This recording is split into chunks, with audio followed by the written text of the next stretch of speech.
नमस्कार दोस्तों, मैं नवीन शुक्ल फिर हाजिर हूं बिहार के एक और बेहद खूंखार दस्यु सरगना की पूरी कहानी लेकर। जी हां मित्रों, मैं बात कर रहा हूं छांगुर दुसाध के सबसे करीबी और छांगुर दुसाध गिरोह के सबसे विश्वसनीय सदस्य बबन मिश्रा की। दरअसल मित्रों, बबन मिश्रा ने ब्राह्मण और राजपूतों के खिलाफ ही शस्त्र उठाने की कसम खाई थी और इसी वजह से छांगुर दुसाध ने उसे अपने गिरोह में शामिल कर लिया था। छांगुर को यह लगा मित्रों कि कम से कम एक बदमाश तो उसकी गैंग में ऐसा होगा जो ऊंची जाति का होने के बावजूद ऊंची जाति के लोगों का ही संहार करने के लिए तैयार है। दोस्तों, बबन मिश्रा कोचस थाने के देवरिया गांव का रहने वाला था और इसी देवरिया गांव के बगल वाले गांव के थे रघुवंश तिवारी, जो काफी दबंग किस्म के रईस आदमी थे और सरपंच भी थे एरिया के। कहते हैं कि मुखिया होने के बाद रघुवंश तिवारी जी ने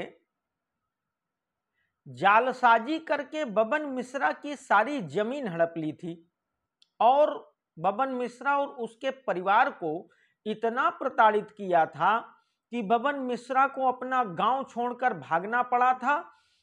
और जब बबन मिश्रा ने अपना गांव छोड़ा तो फिर उसने रघुवंश तिवारी के खिलाफ बदला लेने के लिए शस्त्र उठाने की कसम खाई मित्रों। लेकिन सबसे बड़ी बात यह थी मित्रों कि रघुवंश तिवारी रईस व्यक्ति थे, दमंग व्यक्ति थे।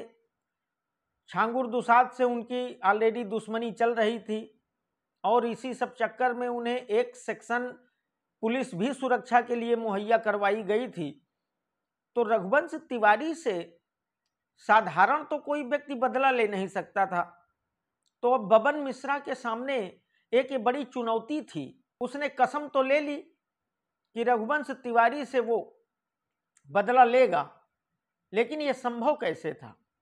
और इसी बात को मद्देनजर रखते हुए बबन मिश्रा ने सीधे छांगुर दुसाध के गिरोह से संपर्क किया, छांगुर दुसाध से संपर्क किया और उनके गिरोह का सदस्य बन गया और धीरे धीरे छांगुर दुसाध के गिरोह में एक अपनी अच्छी इमेज भी तैयार की। मतलब गिरोह का शातिर अपराधी बन गया। इधर मित्रों, रघुवंश तिवारी ने इटवा के दमंग और संपन्न राजपूत राम प्रसाद सिंह चौहान से अपनी दोस्ती बढ़ा ली और फिर राम प्रसाद का बेटा हरि सिंह भी इन लोगों की लड़ाई में कूद गया। इसी बीच 15 फरवरी 1987 को बबन मिश्रा ने रघुवंश तिवारी के 2 भाइयों की निर्मम हत्या कर दी, क्योंकि उसने तो बदला लेने की ही ठानी थी। तो जब रघुवंश तिवारी के 2 भाइयों की निर्मम हत्या कर दी तो मित्रों यह विवाद और भी गहरा गया। इन लोगों में आपसी रंजिश और बढ़ गई। इधर रोहतास के बेहद खूंखार दस्यु सम्राट छांगुर दुसाध को अप्रैल 1987 में मुठभेड़ में मार गिराया गया। इसके बाद गैंग में अफरा तफरी मच गई मित्रों। गैंग के अंदर कई गैंग बन गए, जैसे सुरेश पासी का गैंग, बबन मिश्रा का गैंग। और इसके बाद गैंग का लीडर बनने के लिए गिरोह के अंदर ही मारामारी शुरू हो गई और मित्रों बबन मिश्रा भी इस गिरोह के लीडर बनने की फिराक में था। छांगुर के मारे जाने के बाद बबन मिश्रा इस बात की खोजबीन में लगा हुआ था कि आखिर छांगुर दुसाध की मुखबिरी की तो किसने की। वो इस बात को जानना चाहता था, उन्हें दंड देना चाहता था जिन लोगों ने छांगुर दुसाध की मुखबिरी की थी और छांगुर दुसाध मारा गया था। तभी बबन मिश्रा को पता चला मित्रों कि छांगुर की मुखबिरी करने में सबसे बड़ा हाथ रघुवंश तिवारी, राम प्रसाद चौहान और इसी गांव के कासिम, बोकरी के हरगोविंद सिंह और रामाशीष सिंह का हाथ था। चूंकि छांगुर दुसाध के मरने के बाद मित्रों उसके गिरोह में ही, जैसा मैंने पहले बताया कि कई सारे गैंग हो गए थे और इन लोगों में लीडर बनने की होड़ मची हुई थी, तो बबन मिश्रा को इसी चैलेंज के चलते एक वारदात को अंजाम देना था जिसमें मुखबिरी करने वाले सभी लोगों की हत्या शामिल थी। तभी मित्रों बबन मिश्रा को जानकारी मिली कि करहल थाना क्षेत्र के इटवा गांव में 8 जून 1987 को राम प्रसाद चौहान की बेटी की शादी है और ये सभी लोग, वो चाहे रघुवंश तिवारी हों, चाहे कासिम हों, चाहे हरगोविंद हों, चाहे रामाशीष सिंह जी हों, ये सब लोग राम प्रसाद चौहान की बेटी की शादी में शामिल होने के लिए इटवा गांव आने वाले हैं। मित्रों बारात आरा से आनी थी और जैसे ही ये सूचना मिली बबन मिश्रा को, बबन मिश्रा ने एक प्लान तय किया कि बस यही अवसर है और इसी अवसर पर इन लोगों को खत्म करेंगे, अटैक करेंगे। मित्रों वो 8 जून की काली रात भी आ गई जब राम प्रसाद की बेटी की शादी थी। जिस दिन चूंकि राजपूतों की शादी थी तो नाच गाने की भी व्यवस्था थी, सारा इंतजाम था। तो एक मैदान पे मंच बना था जहां ये नाच गाना और ये सारे लोग इकट्ठा थे, बारात पक्ष के लोग और जनाती लोग, सारे लोग इकट्ठा थे।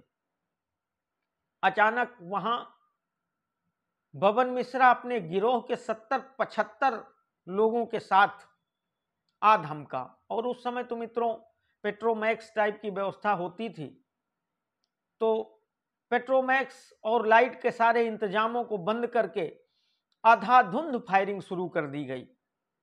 मित्रों उसमें एक जो डांसर थी मंजू, उसकी उम्र मात्र 14 साल थी। इस कांड में वहां मित्रों कुल 12 लोगों की हत्या हुई, जिसमें 4-4 साल 7-7 साल के बच्चे भी शामिल थे। मित्रों इस हमले में दोनों तरफ से आधाधुंध गोलियां चली। चूंकि राजपूतों के घर की शादी थी तो राइफलें, बंदूकें, नाचने वाली, ये सब तो बहुत आम बात थी। मित्रों इस गोली कांड में रामाशीष, हरगोविंद, राम प्रसाद चौहान और रघुवंश तिवारी ये तो मित्रों बच गए, लेकिन जो उसी गांव के कासिम मियां थे उनको बब्बन ने मौत के घाट उतार दिया। वो इसी गोली कांड में मारे गए। मित्रों ऐसा नहीं था कि रघुवंश तिवारी उस दिन इस शादी में शामिल होने नहीं आए थे और वो बिना सुरक्षा के ही इस शादी में शामिल होने आए थे, लेकिन वो उसी गांव में अपने किसी और जानने वाले के घर में बैठे थे उस समय, और बबन मिश्रा एंड गैंग को इस बात की जानकारी नहीं मिली और इस वजह से रघुवंश तिवारी जी बच गए। हालांकि राम प्रसाद चौहान को पहले से आशंका थी कि बबन मिश्रा इस शादी में अटैक कर सकता है, तो उन्होंने पहले ही पुलिस से लिखित रूप से अंदेशा जाहिर करते हुए सुरक्षा की मांग की थी, लेकिन प्रशासन ने पुलिस वालों की कमी बताकर सुरक्षा देने से इनकार कर दिया था। मित्रों और ये घटना घटने के 10 से 12 घंटे बाद पुलिस घटना स्थल में पहुंच पाई थी। राम प्रसाद चौहान ने अपने बयान में यह बताया कि छांगुर बबन मिश्रा गिरोह का एक संदेश वाहक था जिसका नाम था मसरूफ मियां। उसने बबन मिश्रा के नाम पर, छांगुर दुसाध के नाम पर राम प्रसाद चौहान से 10,000 रुपए कासिम मियाँ से 5,000 रुपये, निजाम मियाँ से 5,000 रुपये और अवलेश मियाँ से 4,000 रुपये की मांग की थी। लेकिन हम लोगों ने ये रकम इन लोगों को नहीं दी है, ये पैसा नहीं दिया और इसकी शिकायत सीधे पुलिस से की।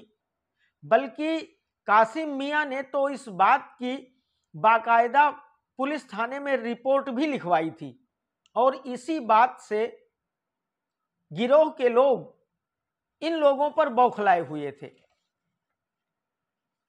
हालांकि मित्रों, पैसों की वसूली की चिट्ठी दिखाने पर इसी आधार पर रामप्रसाद चौहान को 2 राइफलों का लाइसेंस भी दिया गया था। लेकिन पुलिस ने संदेश वाहक को पकड़ने की कोई कोशिश नहीं की और छांगुर दुसाद के मारे जाने के बाद तो पुलिस प्रशासन तो जैसे बिल्कुल बेफिक्र ही हो गया था। उसे लग रहा था कि शायद अब कभी कुछ होगा ही नहीं। शायद इसी वजह से यह इतनी बड़ी घटना हो गई, वरना इसे अगर मुस्तैदी बरती जाती तो समय रहते ही रोका जा सकता था।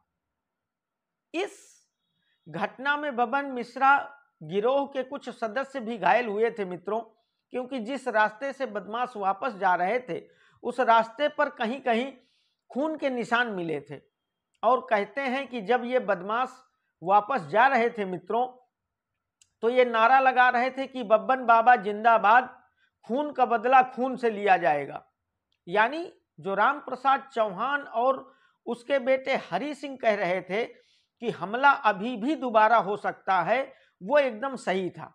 मित्रों, हरि सिंह और रामप्रसाद ये भी कह रहे थे कि ये बदमाश ये हमला करने के बाद कहीं दूर नहीं गए हैं, ये आसपास के गांव में ही छिपे हुए हैं और ये अवसर मिलते ही दोबारा अटैक जरूर करेंगे। और इसी बात को लेकर जब पुलिस ने आसपास के गांव में तलाश शुरू की तो पुलिस को तो क्या मिला मित्रों, गांव के लोगों ने ही जब छानबीन शुरू की तो वहां से जवाहर दुसाद की गिरफ्तारी हुई थी। जवाहर दुसाद को गांव वालों ने पकड़कर पुलिस को सौंप दिया था।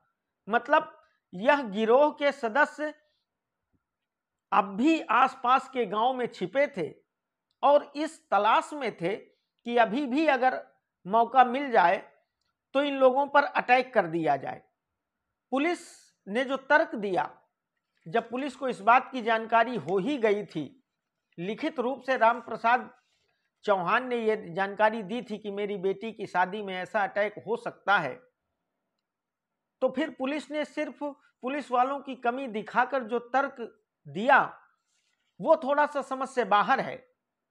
जैसे वहीं के कमिश्नर का आप एक स्टेटमेंट देख लें तो कमिश्नर साहब ने वहां स्टेटमेंट दिया था कि पहली चीज तो पुलिस वालों की बहुत कमी थी, इस वजह से हमने वहां पुलिस नहीं भेजी है, और दूसरी चीज कि राजपूतों की शादी है तो राजपूतों की शादी में तो राइफलें बंदूकें पर्याप्त मात्रा में रहती ही हैं। ऐसा मैंने कोई राजपूत की शादी ही नहीं देखी है जहां राइफलों और बंदूकों की व्यवस्था न रहती हो।